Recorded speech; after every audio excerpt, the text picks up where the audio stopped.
wanted to thank you all much for joining us. We want to give you guys an update on where we are as it relates to COVID-19, the novel coronavirus. Wanted to answer any questions you may have, give you an update on the numbers, and reflect the news on the first death in the state of California related to COVID-19, which obviously marks a profound moment in our state and, more importantly, profound moment for the and our hearts go up. That individual, as you know, just recently in the last few hours, it was confirmed in Placer County, that individual passed away. Number of cases in the state of California is 53, and I want to just reinforce that. 53. I've read a lot, seen a lot, been a lot of media reports about the number of people that have tested positive in the state of California. That number as of today is 53. I'll remind you that includes 24 individuals that were repatriated in the state of California, 29 individuals that have subsequently been tested positive. As you know, we moved into the phase of repatriation going back early part of January, more formally at the end of January is the first phase of our engagement as it relates to the novel coronavirus.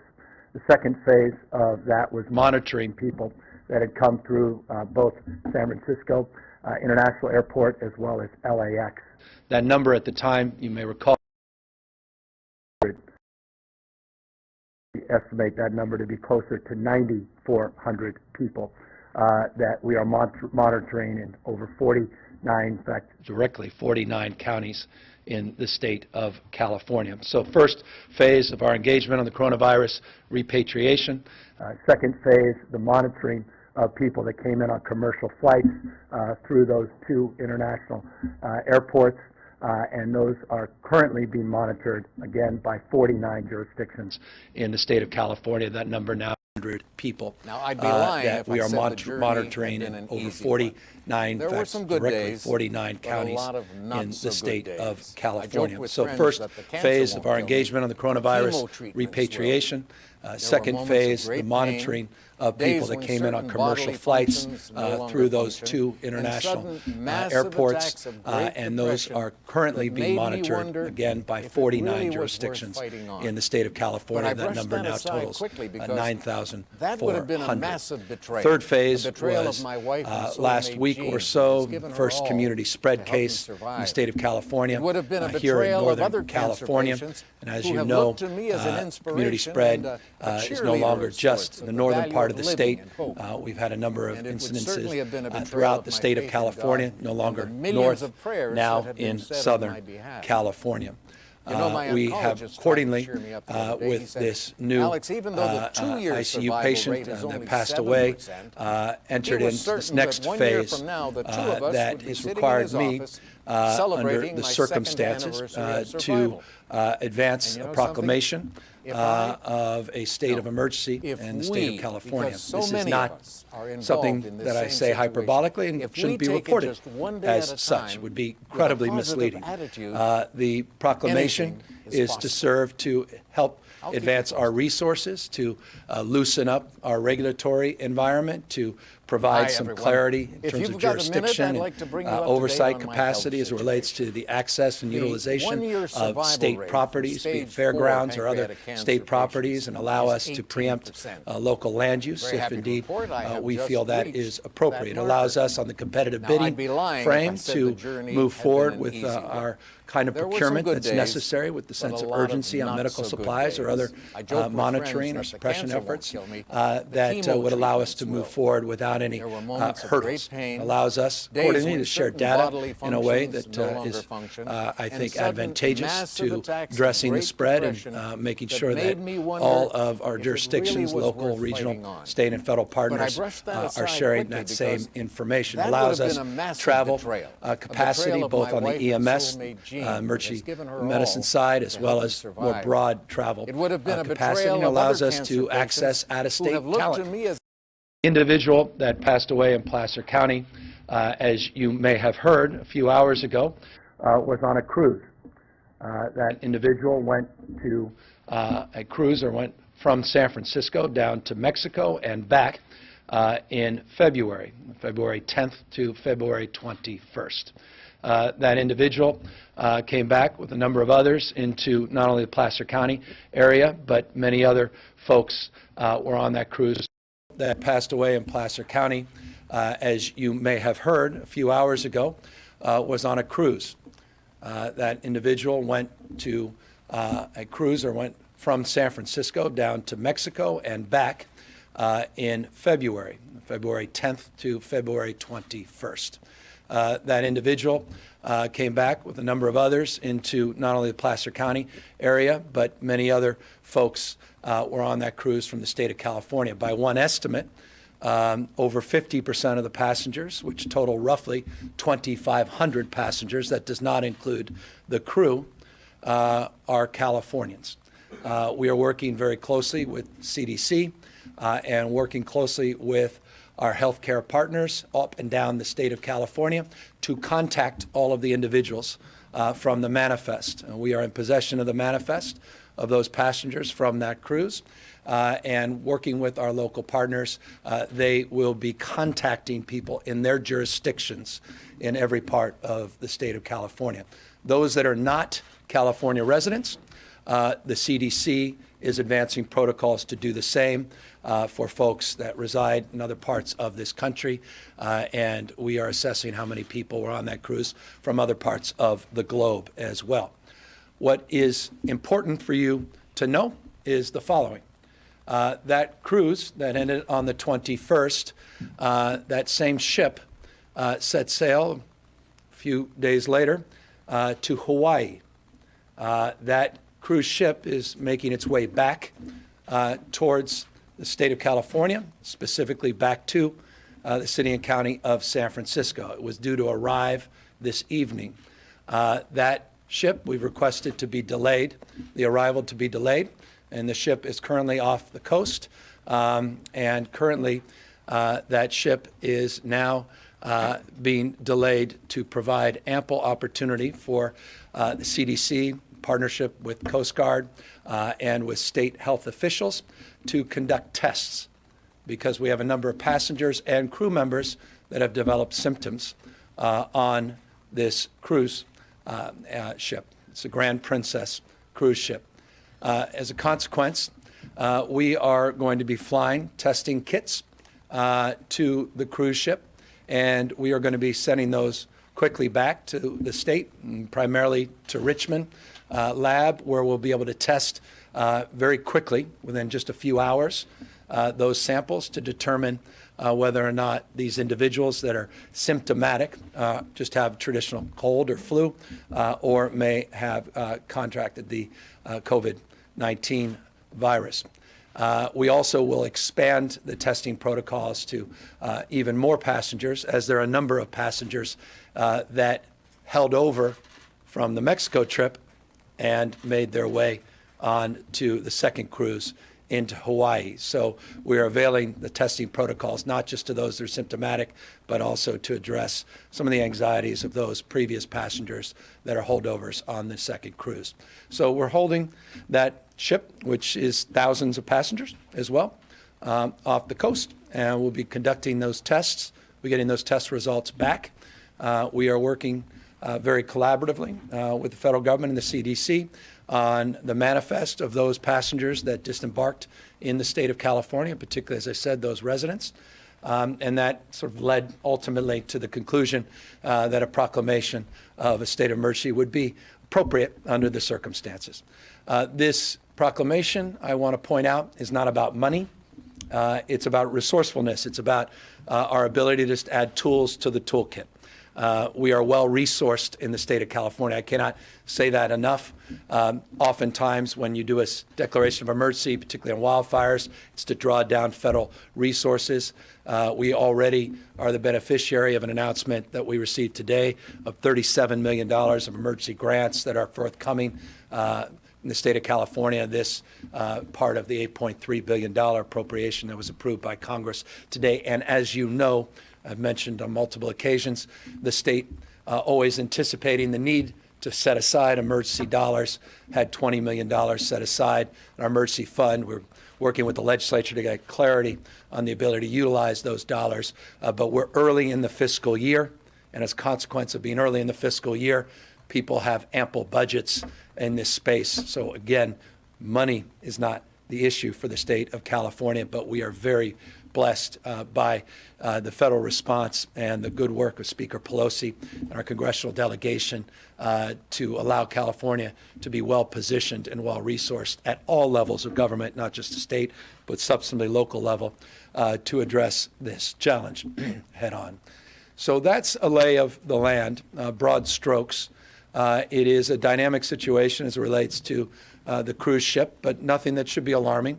Appropriate protocols are in place, and as I said, the ship will not come on shore until we appropriately assess the passengers and appropriately assess the protocols and procedures once people make it back on to state land, state property.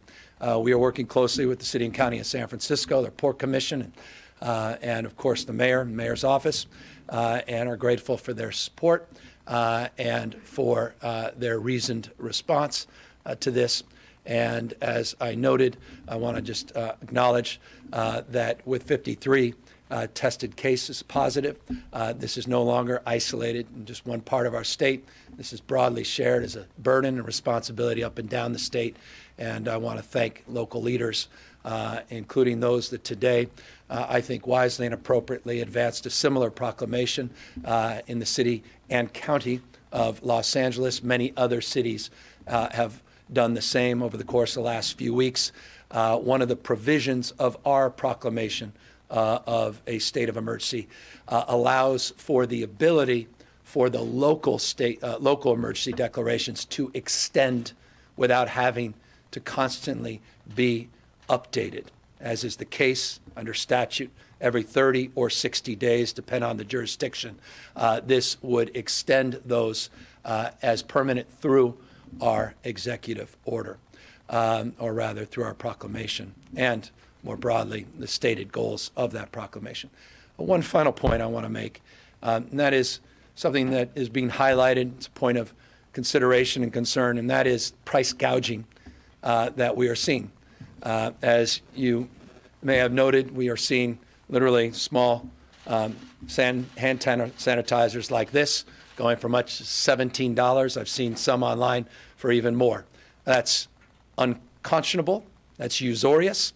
And we need to go after those that are price gouging, not just for hand sanitizers, but medical supplies and other equipment.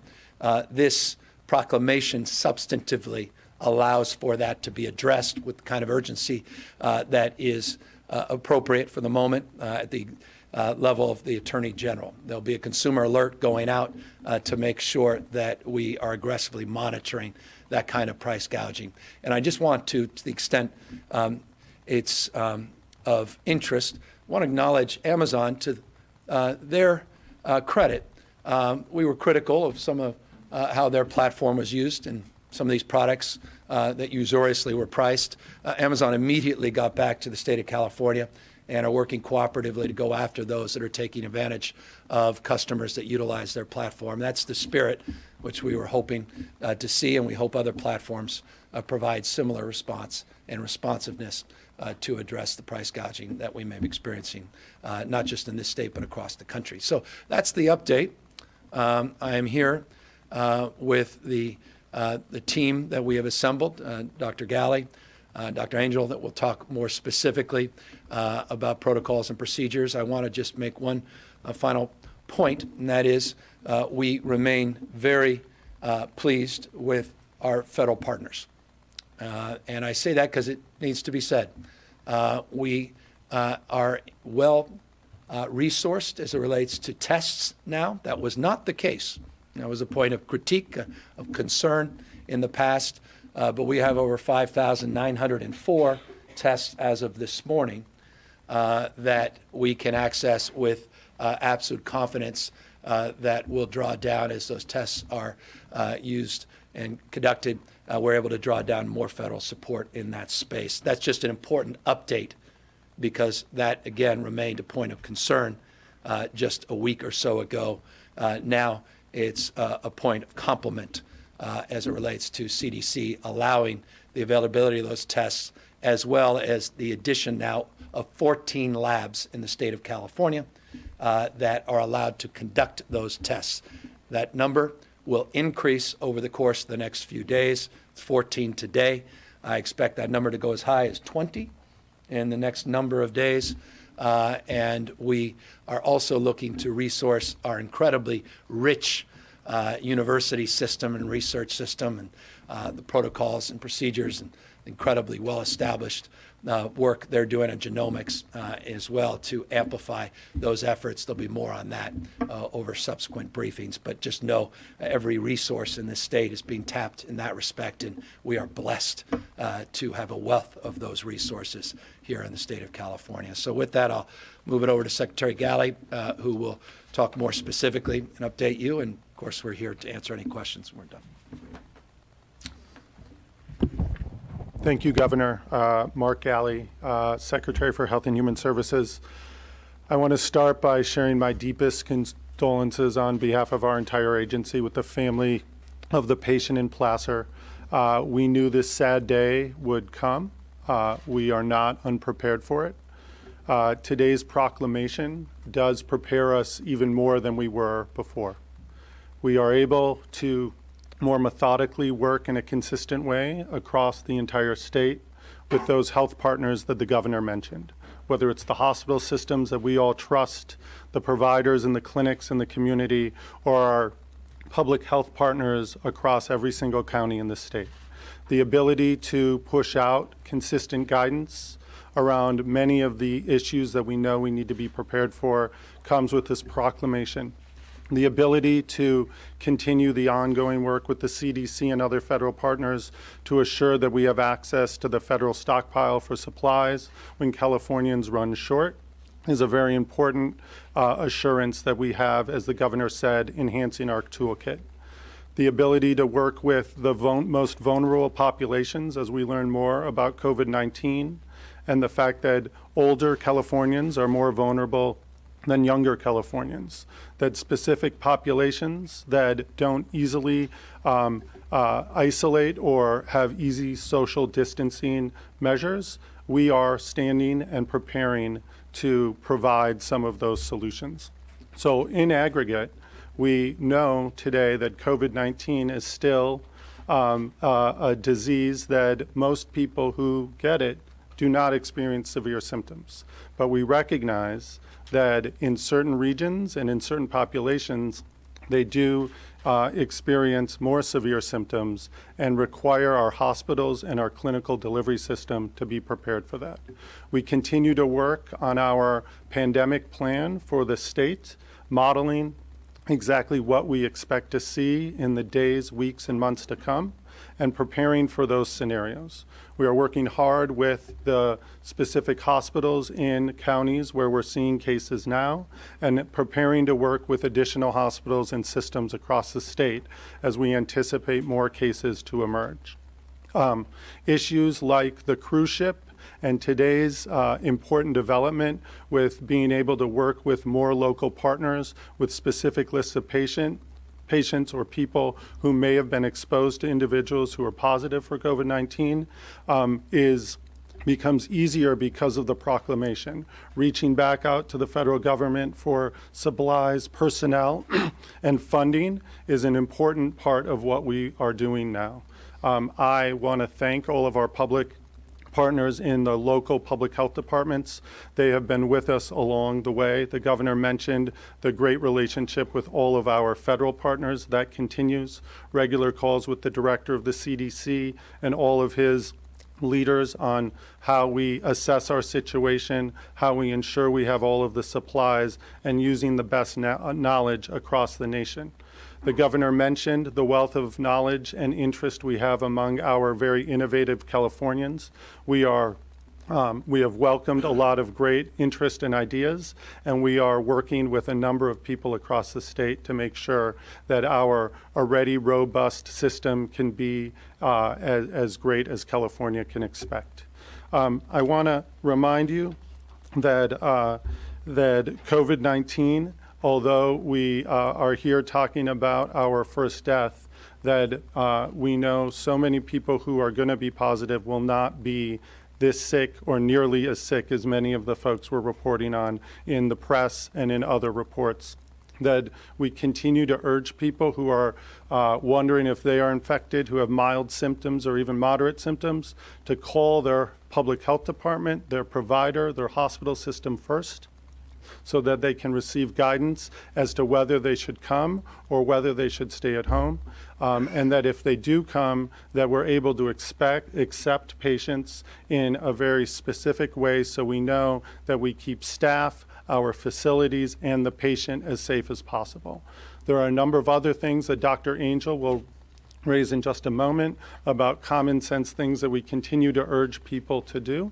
And so despite this turning moment in our effort and response, we continue to feel confident about our approaches, about the information we receive, our partnerships across the state and across the country.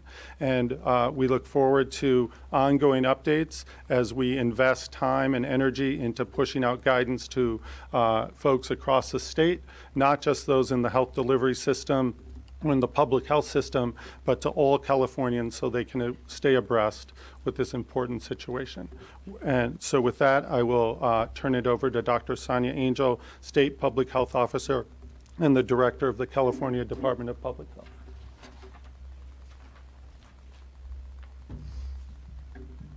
Hi, thank you very much. As mentioned, I'm Dr. Sonia Angel. I'm Director of the California Department of Public Health and State Public Health Officer. I want to start by offering my condolences as well, along with the Governor and Dr. Galley as well, to the family members and loved ones of our patient who passed away from COVID-19. As public health officials, we had hoped that California could be spared this loss, but we've been planning and preparing for it, for the possibility of it, for a long time.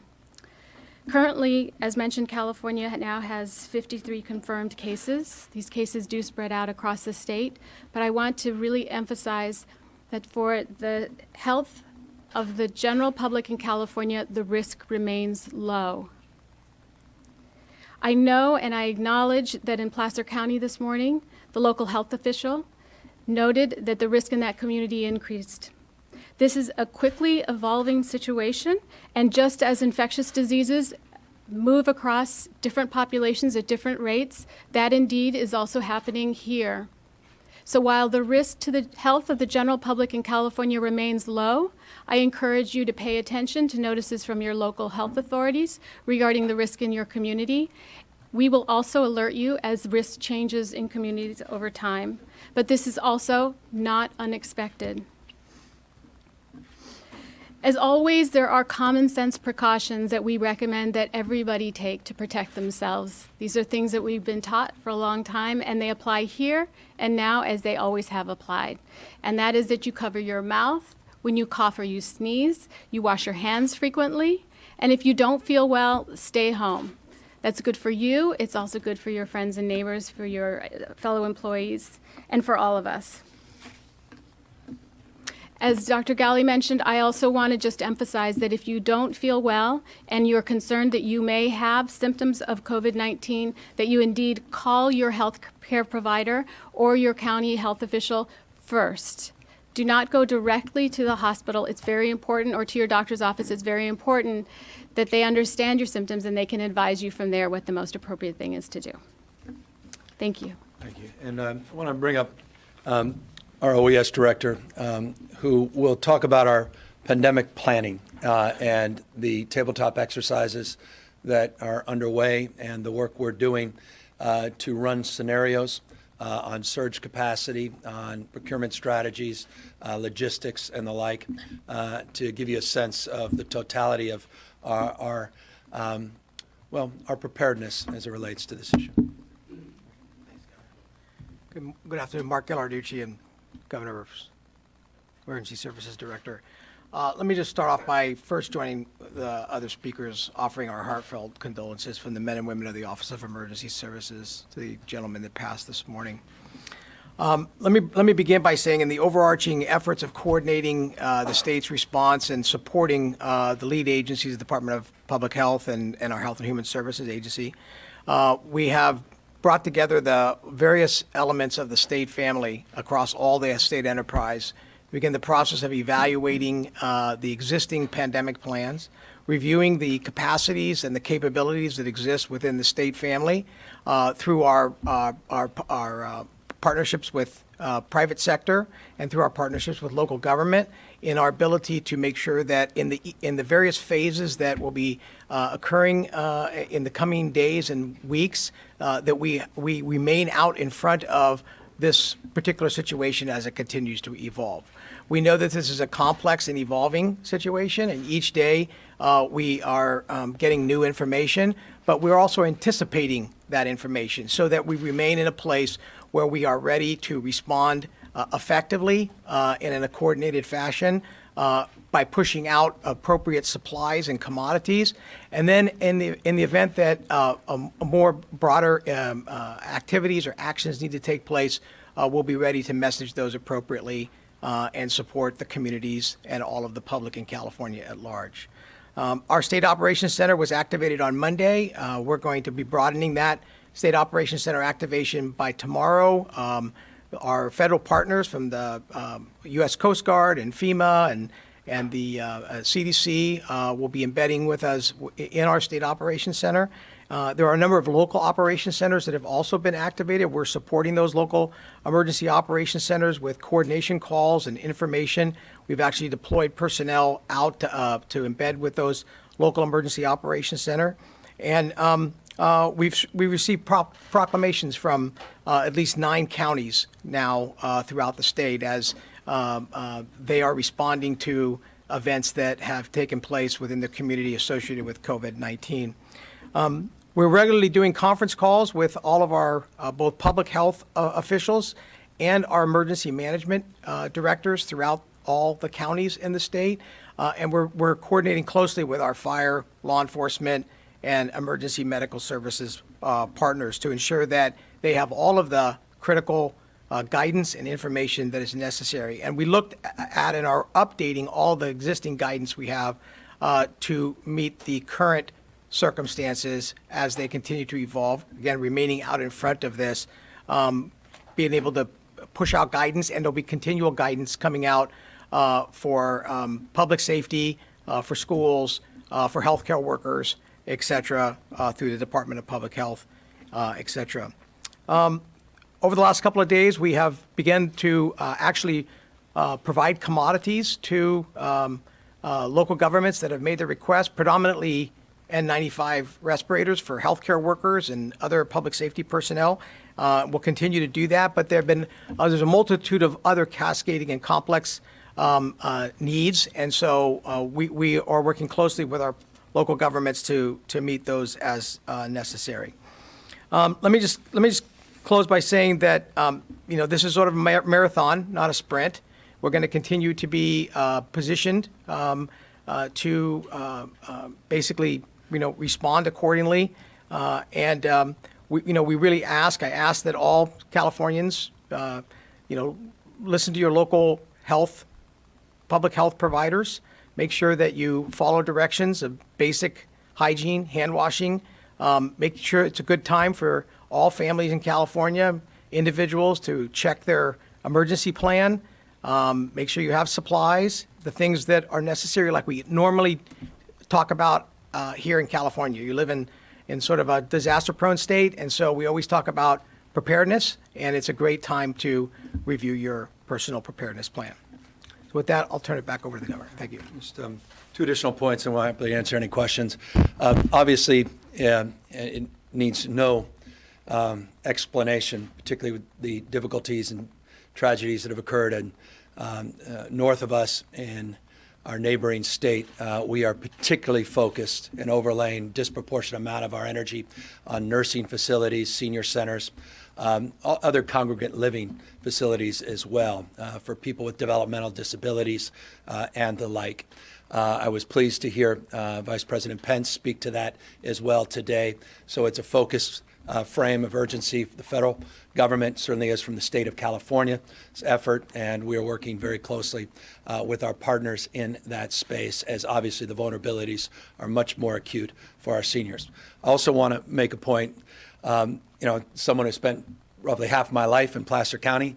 It's a large landmass, it's a small community, and I know how impactful this has been, even beyond the direct impact of family members have lost a loved one and friends to that broader community. And so we are very sensitive to the needs of rural California and rural communities, and we recognize our unique responsibility to do more to soften the edges and to make sure that we're present and prepared to meet their needs as well. I want to extend that because we also have another case that we are monitoring very closely in Sonoma County, an individual that apparently was on the same cruise that is in very difficult condition. And I can't comment more specifically than that, except to say we have one other case, an individual on that previous cruise that apparently was with this gentleman as it relates to that trip to Mexico. It gives you a sense of the enormity of weight, the human toll that this virus can take on the most vulnerable. At the same time, I'm a father of 4. And having spent a good part of my day with my children yesterday at Sutter's Fort, dressed in appropriate historic garb, talking to teachers, talking to parents, talking to other children. I have great confidence in our capacity to meet the needs of our children, and I recognize, as all of you and all the experts do as well, that we are in a position we can confidently say, based upon what's happened around the rest of the world, that our children, healthy, younger people, are in much better shape to withstand this virus than older individuals that have other complications. And I just say that again as a parent to calm the nerves of those that understandably are anxious. Final point.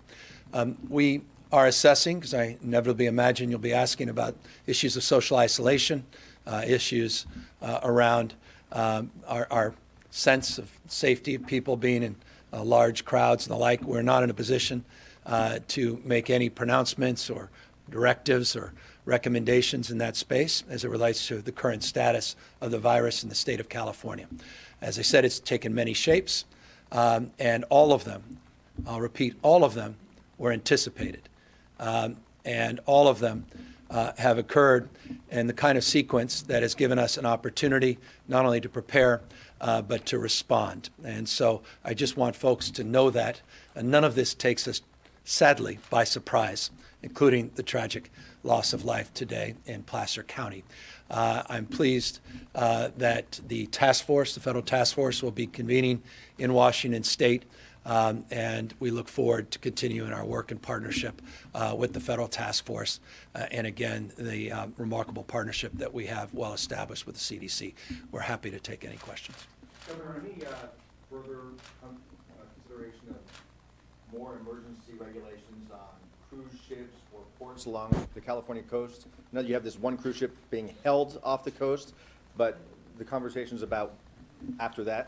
Yeah, I mean, clearly we would be neglectful if we didn't consider those protocols with a different sense of urgency.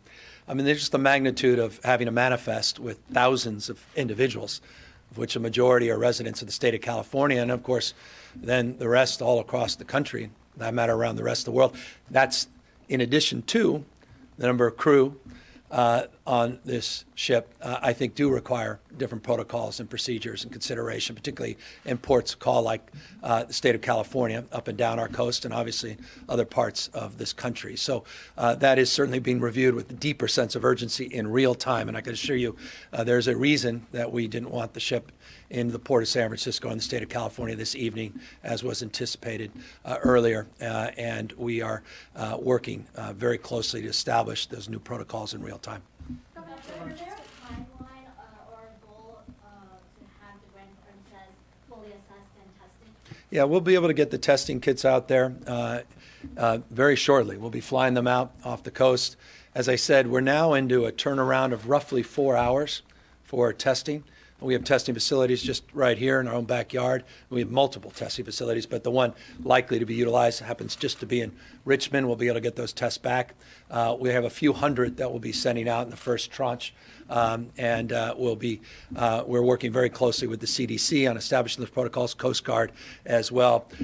It's not our jurisdiction when individuals come in to the state, into our various counties, then it's in our jurisdiction, but it's certainly in our space of partnership and spirit, and we are going to have much more clarity on those that are symptomatic, whether or not they have contracted the virus or not, and we'll have a much better sense of what to do next.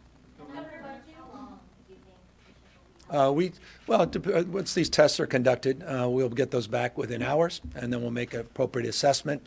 The current status of the ship is off the coast. It's a day at least out in the natural course. So even if we decided to give them a green light, we'll have additional time.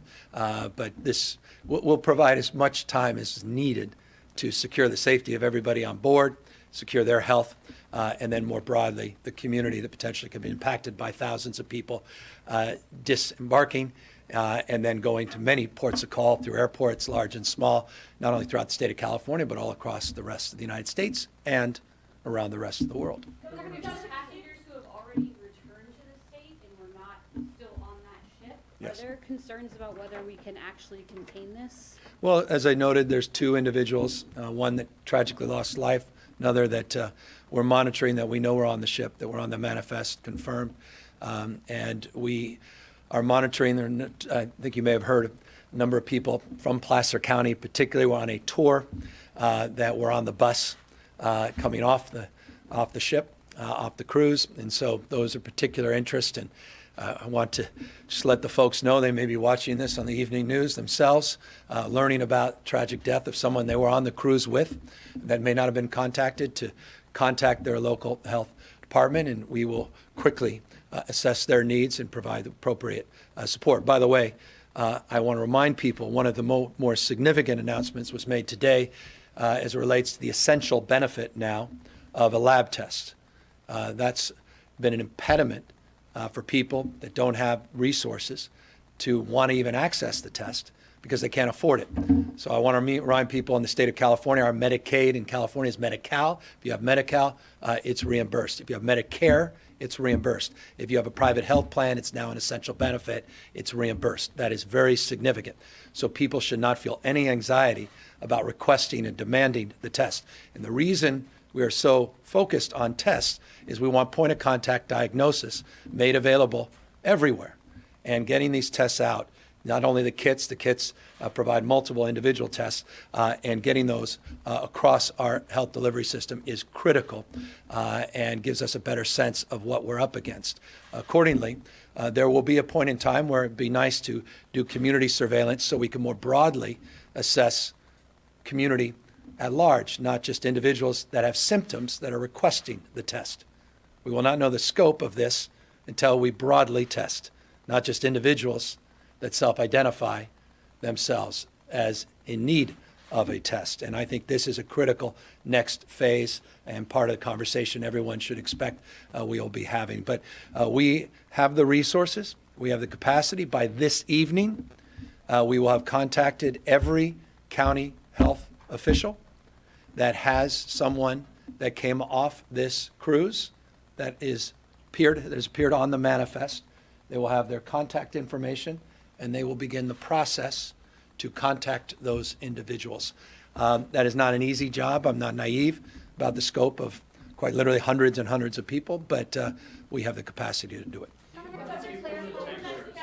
Sorry, Dan, was that? Do you believe people should take cruises these days? Are you recommending? Let me answer that question in about 48 hours when we assess a little bit more of the facts around this. Look, there's obviously heightened anxiety, and that's heightened anxiety that we are quite familiar with in the state of California as we repatriated another cruise from overseas that experienced a similar outbreak and then quarantine. So this seems to be self-evident, more of a trend, and I think it's going to be need to be dealt with head-on by the federal administration. And if it's not, we will certainly assert ourselves much more aggressively. Ma'am. Everybody that was on the cruise from Mexico, all of those passengers got off and the boat was completely empty, and then it turned around and went to Hawaii, or did some people stay? Some people stayed. Number of people are being stayed. So I mentioned the number of passengers and crew that have self-identified themselves as having symptoms. Could be cold, could be flu, not all necessarily any with COVID-19. But there are a subset of the passengers, very small in terms of the total. We have estimated anywhere 50 to 60, but give us some room on that as we get more details, that stayed over. Obviously, we'll want to test those individuals I mentioned. They would like to be tested as well. We don't know yet the number of crew members that may have transitioned, and we're getting that information in real time. We just are now in receipt of the manifest, and we are sharing, again, that manifest with local partners and also sharing the workload with our federal agencies. And in real time, that information will be coming back, and we'll be able to answer that more specifically. Governor, just to clarify a couple details about the cruise. So it's currently a day out, you said, and is docked? Well, we anticipated it was going to be docked in the city and county of San Francisco at its port later this evening. We requested that be delayed, and I think, and not surprisingly, that's the case. They're not nearby. They're not just right outside the Golden Gate. They're not just sitting right off the pier. They're quite a distance out on the coast. And so I give you a rough estimate. But, every moment I imagine they're making their way closer, but they will not dock out in international waters, but they'll be a distance away until all the testing and the new protocols and regimes are put into place to secure then their arrival. The question is, where do they arrive? There may be new protocols and procedures that send the ship to another location. We'll make that determination in real time. We have no basis to which to suggest that anyone has deviated from the original port, which is San Francisco at this moment, but we'll determine that based after the testing. And so there's 2 people who were on the ship who have tested positive for coronavirus? For the previous cruise Okay. that concluded on February 21st, that went from San Francisco to Mexico. That same cruise ship then moved passengers out. We'll see how many crew. And then they had a subsequent trip to Hawaii. And now they're making their way back from Hawaii. And now we have a number of people that are symptomatic. And then, of course, this tragic death, another individual that's in very difficult position, in tough medical condition, that have only raised the alarm bells and requested, as a consequence, we've requested that the ship sail. Sorry. So how many are symptomatic? 11, 10 is the current, 11 passengers, 10 crew. Now that number, by definition, in the dynamic nature that is the novel coronavirus, COVID-19, is subject to change. So forgive me, that's the number we have as of a few hours ago. And that number may significantly understate. It may indeed be abundance of caution, because we don't have the benefit of how they are self-identifying and the medical crew that's already on the boat and their protocols. But again, those will be the ones that we prioritize for testing, and those tests will be made available as soon as our I assume it's helicopter lands or other aircraft that he knows more about than I do, makes its way to the ship. How many tests do you plan to send out? We'll have a few hundred. We'll have whatever they need. We have available. As I said, we have 5,904 tests available in the state of California as of this morning at 14 labs. And we are confident that we'll get those replenished in real time. And if we need more, we'll get them. So as much as they need, but 200, I believe, was the estimate of the first round. Is that correct? Yeah. Governor, there was a CDC release talked about a third cruise ship passenger, not the Sonoma, not the Placer. Are you familiar with that, or does anybody have more details on that? There are a number of people we're monitoring, and I don't want to say more than that except to say, by definition, we're going through that manifest, and obviously the concern around people being on a tour that all traveled together, not just on the ship, but also were transported together, highlights the need to focus with more acuity on those that may have been in closer contact with the individual that tragically passed away. And so we're monitoring that cohort with more specificity, and that may be the person you're referring to. And along that line, that individual was back on shore for 8 days before, got back from the cruise before went to the hospital. Any estimate on how many people might have been contacted then, or concern over how to handle those? Yeah, I don't have that specific information, doctors. I don't know if you do as well at this point. No. Yeah. We don't have those specific numbers right now because the numbers are changing constantly as they continue the outreach of each contact to make sure that people are notified and then indeed risk assessed and testing if necessary, depending upon whether or not there are symptoms present. There's time for a few more questions. So Are the people that are currently on the ship that's docked right now off the coast under quarantine, like how are they making sure that things aren't spreading on the ship currently? Yeah, that's, they're, and forgive me, they're not docked, they're not quarantined, they're on the ship to the extent they've been isolated from the larger passenger and crew that we don't have the details of. But again, those are being assessed, and that's been triaged on the boat. They have medical support on the boat, and obviously in partnership and advice and counsel from the CDC and their guidelines, and with the new testing protocols and our guidelines that will be well established and in place by the time these kits arrive, those will be determined. We'll have greater clarity quite literally in the next 24 hours on that. One of the things that your administration was possibly identifying other parts of the state where you could intake people who, need the help that could be at risk of this. Is that work still underway, and have you identified any other parts? Oh, yeah. Look, here's the good news. To the extent it's good news, it's all, it's just an update. Perhaps that's not even news. We have roughly 80,000 beds in the state of California, plus or minus. We have surge capacity that's well established from a protocol perspective, anywhere from 15 to as high as 20%. And we are assessing that surge capacity at a granular level. But in addition to that, reason for this proclamation of a state of emergency is not to alarm, but to enliven our capacity to assess other surplus sites and property.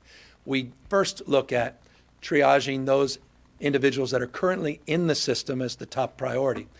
If you're looking to get an elective surgery, perhaps depending on geography and determination assessment, we may ask you to delay that for a moment.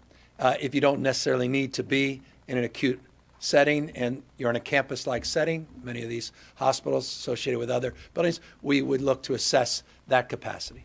Then we would get into more focused areas of looking at, for example, mothballed facilities. There's a number in Northern California, a number very large ones in Southern California, large hospitals that are in incredibly good condition, that have struggled financially or in parts of a current merger or litigation, looking to access those sites. And then, as I spelled out in this proclamation, we are looking at state facilities, fairgrounds, and the like. So that gives you a sense of the totality of the inventory that we're looking at. We're well positioned, I think, to address even the more extreme planning scenarios that we are processing. Yeah. So is Fairview back up? Fairview seems to me relatively minor part of the totality of what we're looking at. It may be, but there's an injunction. There's it's not off the table, but our table is significantly larger, I assure you, than Fairview. It seems rather small in hindsight.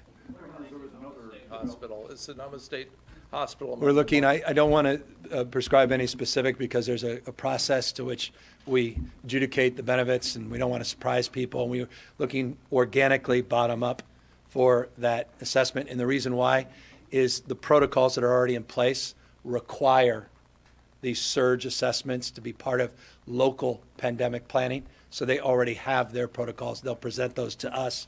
We'll adjudicate them, we'll aggregate them, and we'll help prioritize them.